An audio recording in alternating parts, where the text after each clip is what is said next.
Hare Krishna, Krishna Krishna, Hare Hare.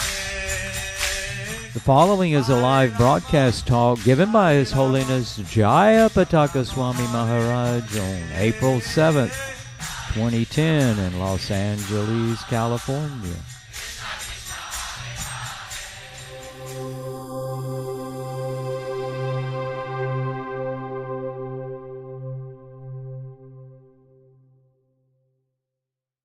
Shri Krishna Chaitanya, Prabhu Nityananda, Shri Advaita Gadadhara Srivastava Gaura. Hare Krishna, Krishna Krishna, Hare Hare, Hare Rama, Rama Rama, Hare Hare. Akha Karoti Vachanam, Angulangaitegi, Tat Kirtatanam Mande, Shri Gaurindaya, Pavanamada, Shri Chaitanya Swami. We're hearing from Vrindavan Leela Dasi, helped by Radharani Dasi, and they're telling some Sankirtan Leelas. I hope you like them. If you have any question, then you can send over the internet, or those who are present here can ask directly. Are there any questions? Aina? Yes, later. What is your question? You have a question? Yes. You want to read it? Huh? You want to read it? Yes. I also have a question we want to ask from one Maraji from Tijuana. She emailed me a question for you. Tijuana? Yeah. Is she watching? No, she sent me the email, my personal email. I don't know if she might be watching, I told her. Okay. How to identify compassion and sympathy. This is from Marina.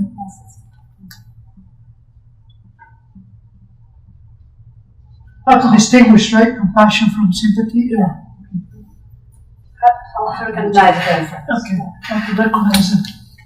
What do you see as the Amara Kroti Lacham? Agulang Aiteki?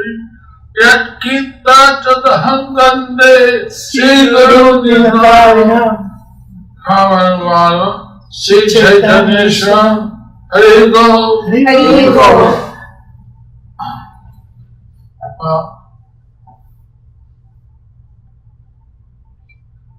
What does she see as the difference between compassion and sympathy? We would think that sympathy is looking down on the person. I'm sympathetic. I think that I'm better than the person. But the lifestyle is compassion because he doesn't see anybody as inferior to him. Rather, he sees that someone they have the potential to have pure love for Krishna, so they want to deliver such a person. To deliver, so therefore they have a compassion that unnecessarily the person is suffering in this material world. Whereas someone who's in the material world and he or she's thinking that this person is suffering, so they're sympathetic. So that is something. If they are as good as I am, they are suffer. That's my comment. What do you see as a difference? You want to say something? No. Okay, the next. You're satisfied? Okay. The question that came from Tijuana, Romans, is those marriages when we went there, they were helping you count the steps and, the whole family is devotees. So they have a friend that she's a devotee, but she's very sick. So they're trying to draw the line, how much compassion should you feel for them, or how much should you preach to this person, the body. So they're kind of bewildered, because they see this Mata is suffering. She has some kind of incurable disease. So they don't know how far to go to take care of her, or just try to see it as Krishna's arrangement. Is she a devotee? Yeah. Well, for devotees, we like to take care of them if there is something. If they're a devotee, that means they'll be receptive to some preaching at the same time.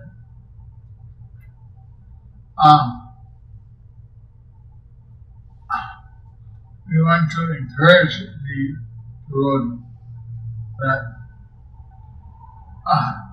you suffer in this lifetime. It means that this suffering, if she's Krishna conscious at the time of death, it'll be her last suffering. So you try to help her to remember Krishna. If necessary at the time when it seems that she's living, to call a number of devotees to chant. If all of a sudden she's leaving and there's just one or two devotees there, well, they can try to chant, read Bhagavad Gita, and chant, and get the lady who's suffering and dying, get them to chant as well. If that's not possible, well, I'll play a non-stop recording of Shilbala chanting, and this will help the person to remember Krishna at all times. We had one of these chanters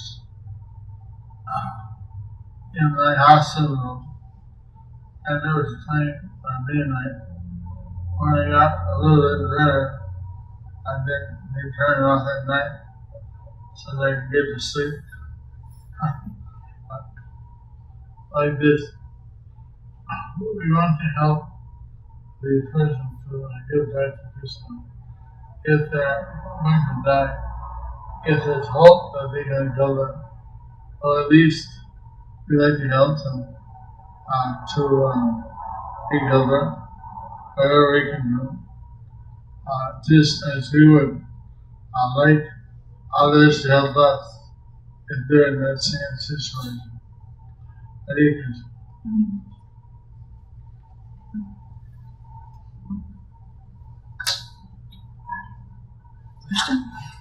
Question? You guys, Mine is a funny one. It's there's this psychic lady that is. Oh, come on.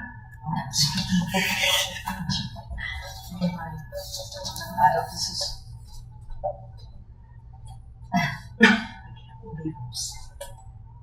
There's this psychic lady that was like a mentor to me, like a friend, but she seems to be trying to scare me.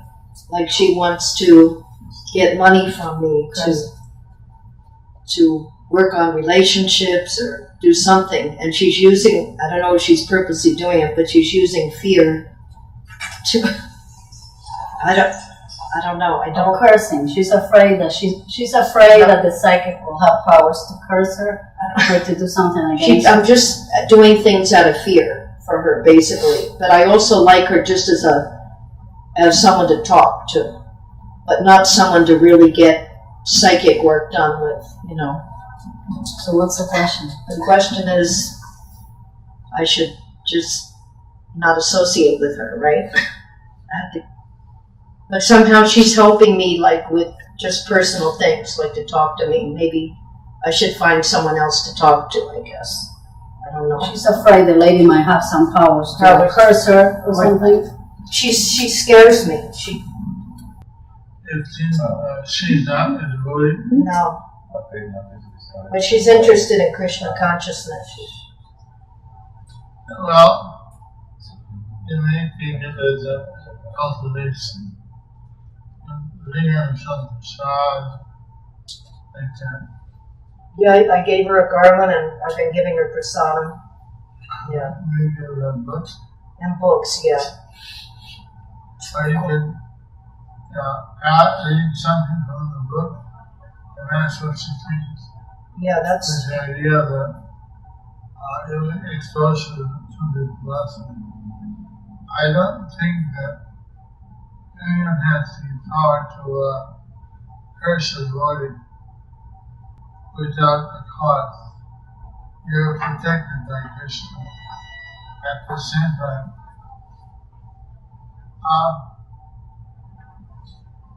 it seems like it's really too early for me to decide.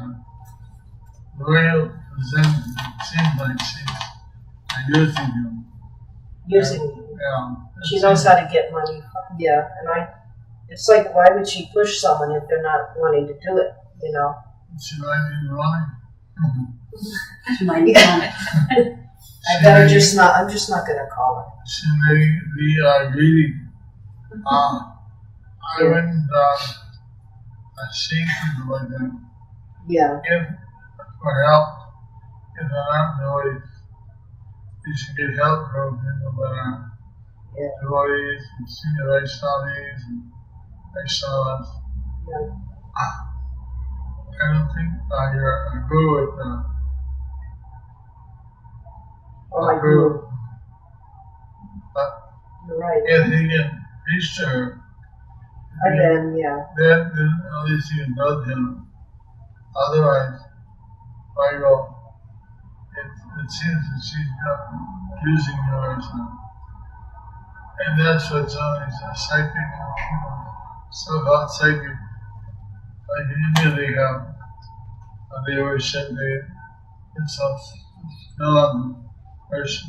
Yeah, she's saying if I don't do something, then she said she's not going to tell me, but I have to wait and see the result. She's using fear on me.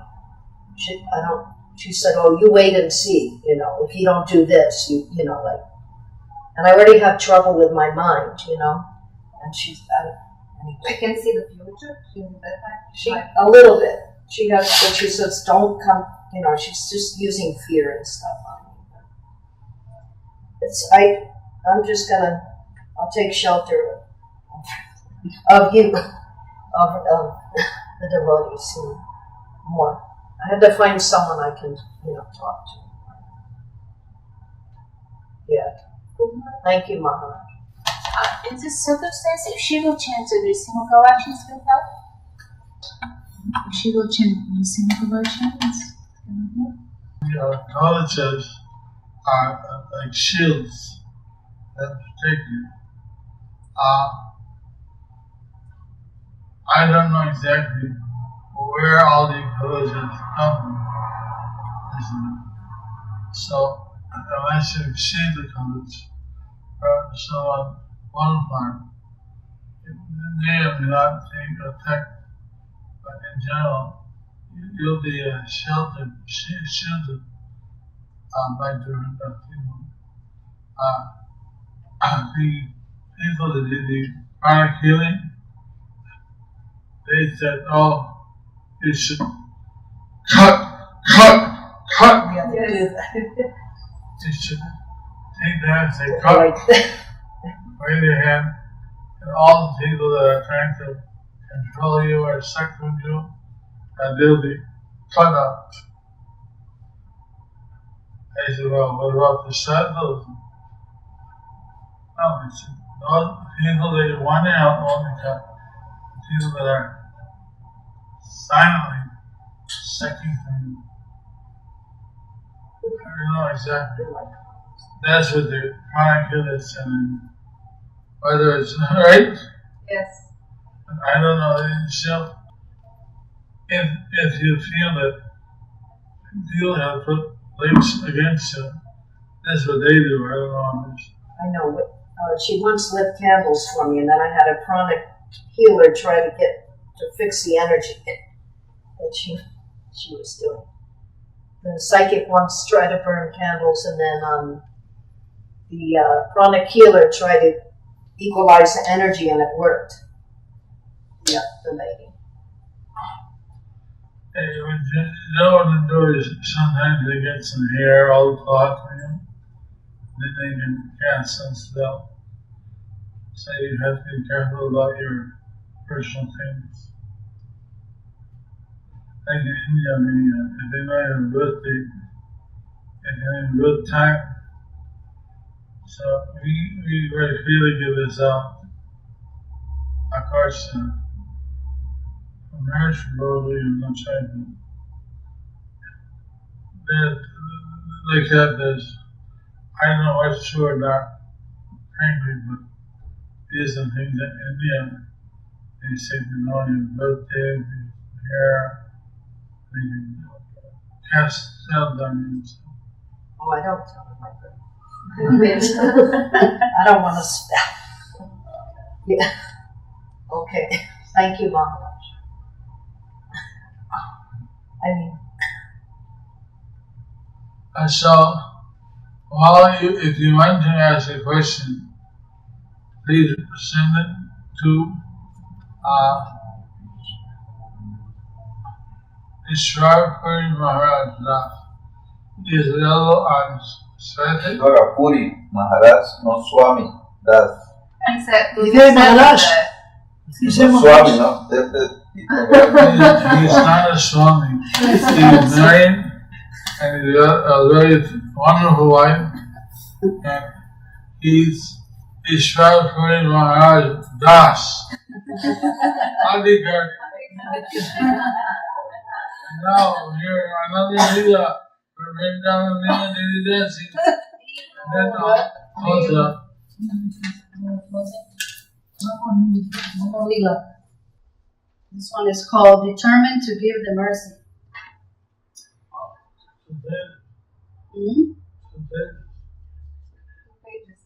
No, it's one. From here to here. Short.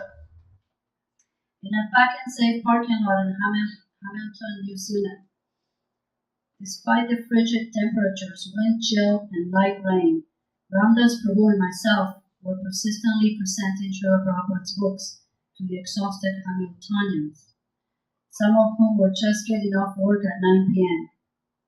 A fortunate few dropped into their local supermarket on the way home, completely unaware that Srila Prabhupada's unlimited mercy was following through the parking aisles. I approached a tall Gujarati fellow while he was loading groceries in the back of his car. Frozen chicken, samosas, Coca-Cola, cereal, not very sattvic. I said, "Hello, sir, have you got everything?" "Yes," he glanced at me apprehensively. "Actually, you've forgotten this Bhagavad Gita, Haribol." My clever joke and bright smile failed to inspire him, so he tried to deflect me with a classic, "I'm already knowing" lecture. I had my counterattack ready. "Therefore, you know how important it is to take this Bhagavad Gita and give some charity for Krishna's seva." His ugly side made its unencumbered appearance as he raised his voice aggressively. "What am I going to get from this Bhagavad Gita?" I raised my voice to meet the challenge. "If you read this book, you will get Krishna Prema." His face became tense as the corners of his mouth dropped into a pathetic frown.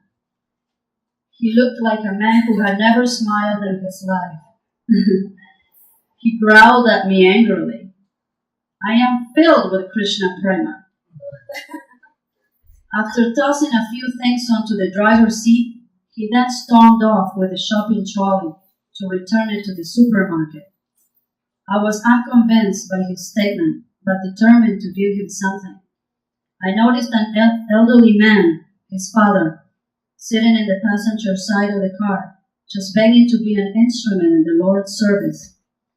I approached him from the driver's side window, which was already rolled down.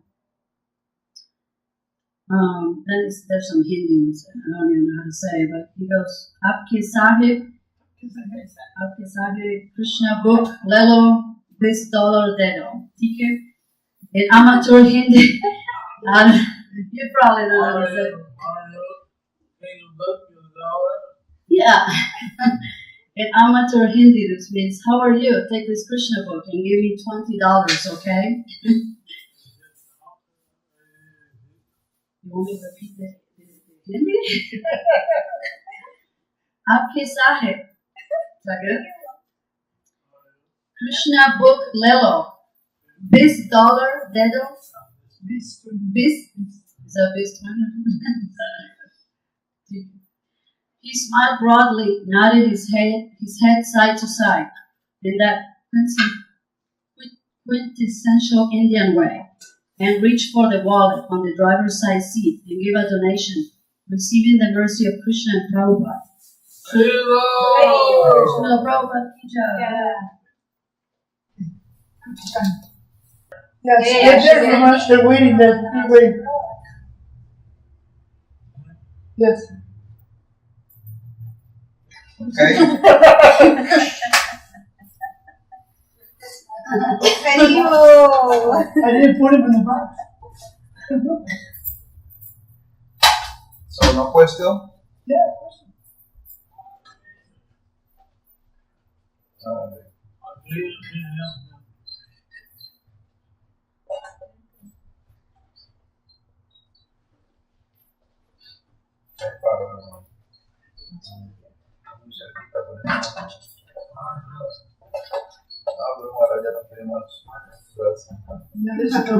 Mañana.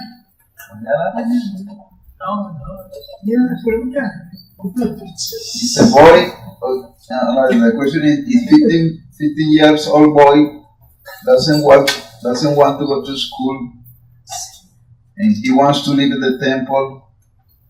What can she do? What can she do now? She wants him to go to school, no? And he wants to live at the temple? Yeah, he doesn't want to go to school anymore and live in the temple. So what to do? What she has to do? There's a 15-year-old boy. How to deal with this problem? You got the question?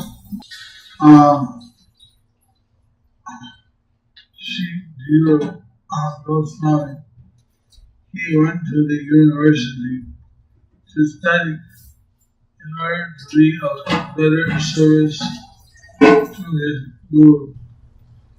So like that, parents can teach to the boy that if one serve Allah and more, it's better you would have at least a high school education, because you'll be better able to serve. Actually, it's better if he goes to college, but I don't know if he has the capacity. If at least to have the high school education, also apart from that, I think it's a law in America that up until 18, the children have to listen to this. I don't know exactly, but as far as I know, they are required to attend school after certain age. I know the details. I see that it should have that's something for the parents to look into. But the idea is, anyway, they can't allow anyone to stay in the ashram in the temple unless the parents agree if they're under 18. They have to stay at their home. They can come during the day and they can, but they can't stay overnight because it's against the law. That's part of the law. Our Christian conscience reason is that people should serve. I should try to get some knowledge so they can be of better service to a lower environment. Pretty low. So, any more questions? No questions. Aquí Ryan is sitting the cookies. Okay, cookies, keychain. You hear we're going to do that from $10. Do that, lady, then.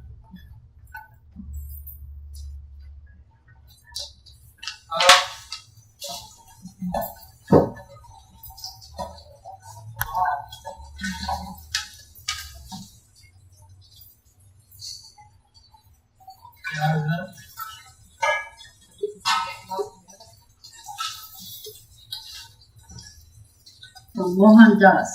I'm hungry. The afternoon went well. People were friendly, curious, and giving donations for books.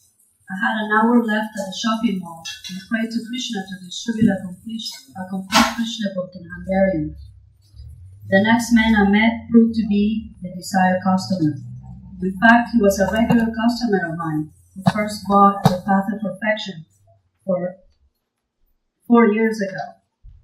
Even though he had been a reader of Mayavad and impersonalist books for 30 years.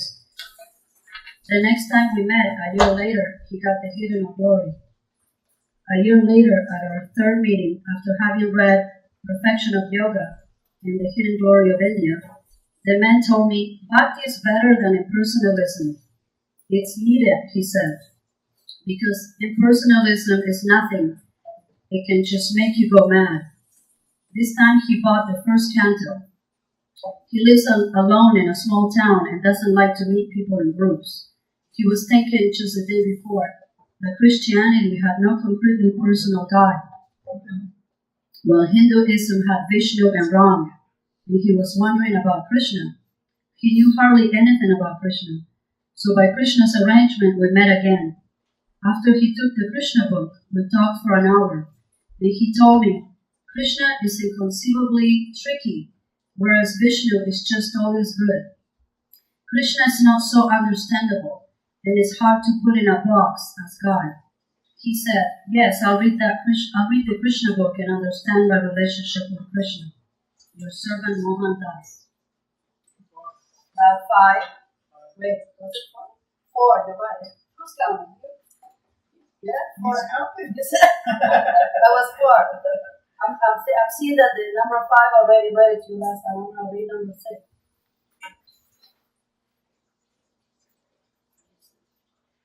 Okay. How many owe you? A lot.